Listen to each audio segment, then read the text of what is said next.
What's up, everybody? So before we begin with the flex fuel install, I figure what we do is do a quick little unboxing so you can see what comes in the box and see what you're dealing with when you're doing the install. So what you get is your thank you from Harrison, who boxed this up. So thank you, Harrison.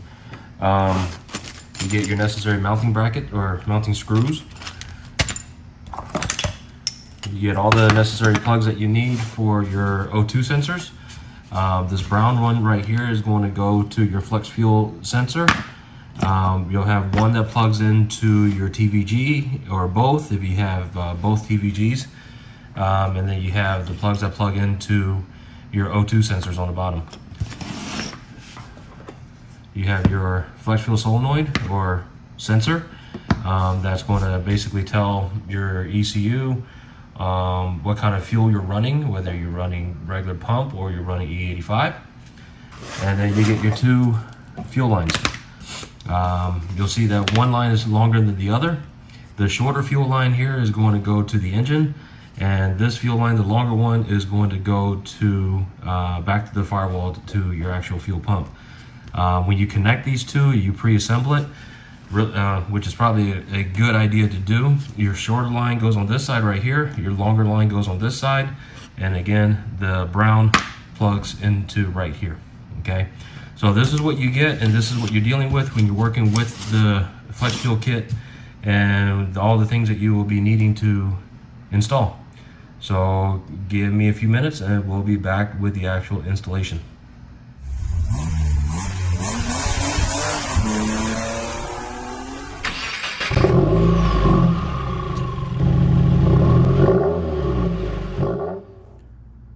Alright, so one of the first things that you want to do when you do the install is you want to go ahead and remove or release the fuel pressure that's built up in your lines here.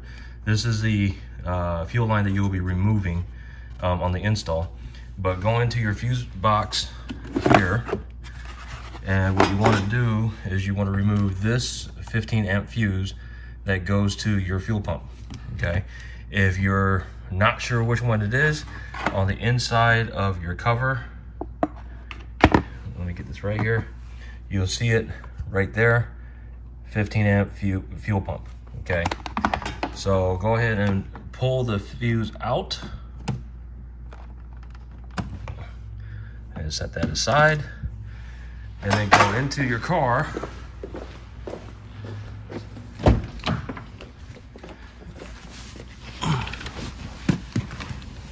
and what you want to do is you want to go ahead and set up your access port to read the pressure in your fuel pressure.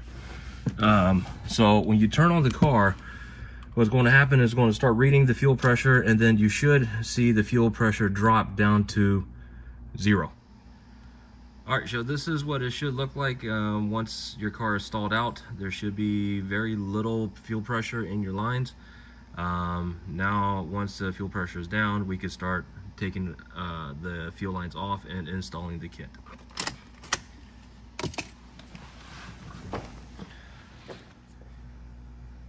All right, so our next step is going to be removing the battery and then removing the bolts here. There's 3 for the fuse box, 1, 2, and there's a third one down here.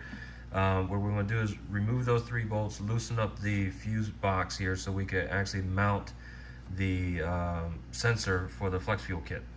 So everything else there should be pretty self-explanatory. Once we get everything removed from there and the sensor installed, what we're going to want to do is remove the fuel line here. There's a blue tab here that you want to pry up that would loosen this from the engine. There's a clip here that you want to unclip as well.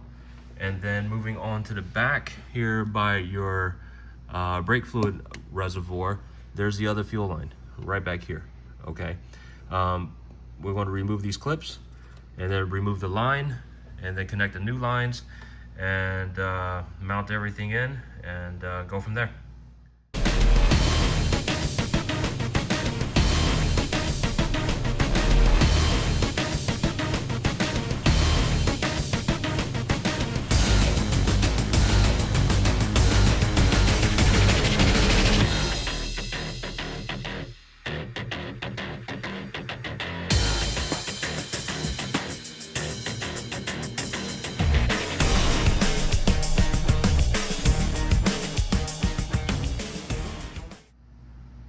Okay, so here's everything installed, or actually just the sensor installed here. This right here, this bottom bolt, all these right here are 10 millimeter bolts. Okay, so you wanted to loosen up the fuse box so that you could actually slide the sensor behind this 10 millimeter right here with this bracket to screw everything in. I will say that this one was a little bit difficult to line up, as you probably saw in the time lapse there, but it was actually, you know, once you get it lined up, screw it in and everything's good. Now back to the fuel lines again. This, again, the longer fuel line is going to be routed back to the firewall, and this shorter fuel line here is going to go right over here. Okay, so once we get those connected, we could then connect the plugs that goes to everything, and then feed them down to the bottom and plug it into your O2 sensor.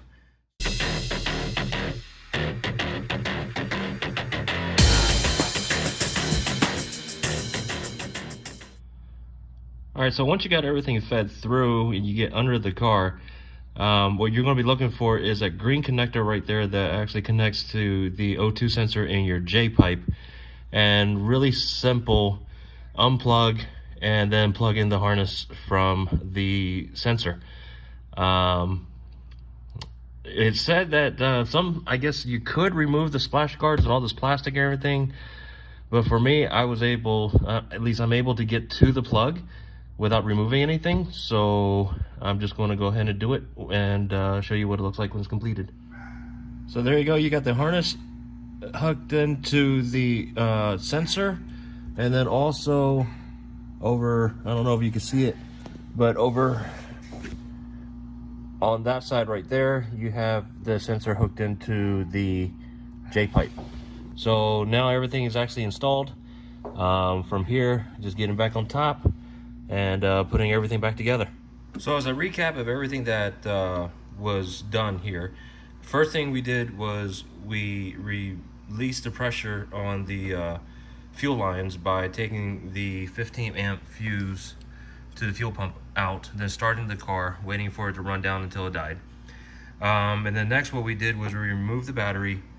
We went ahead and took out these three 10 millimeter bolts that holds in the fuse box so that we could slide the actual sensor in. Okay, and that's being held in place right here behind this one right here. Then we routed the two fuel lines, the longer fuel line coming out the right side of the sensor back to the firewall, and then we did the shorter line coming out the left side of the sensor up here to the engine. The brown connector connects into the sensor, and what you want to do when you actually clip this in is you want to hear an actual click to know that it is securely in place.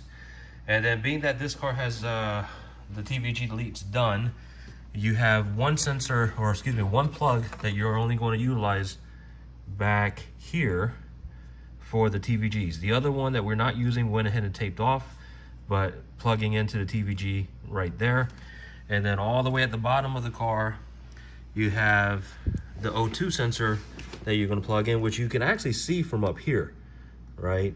So you're going to unplug the green plugs and then put in the connect in the harness in between the green plug and the O2 sensor. Now that everything is back or put together here, we could put the fuse back in, put the battery back in, and then off to the dyno for a tune. Thanks for watching, everybody, and I'll be back after I get the tune with the results. Again, thanks for watching. Make sure you subscribe. If you liked it, subscribe it, thumbs up, share it, or whatever else. All right, thanks, guys.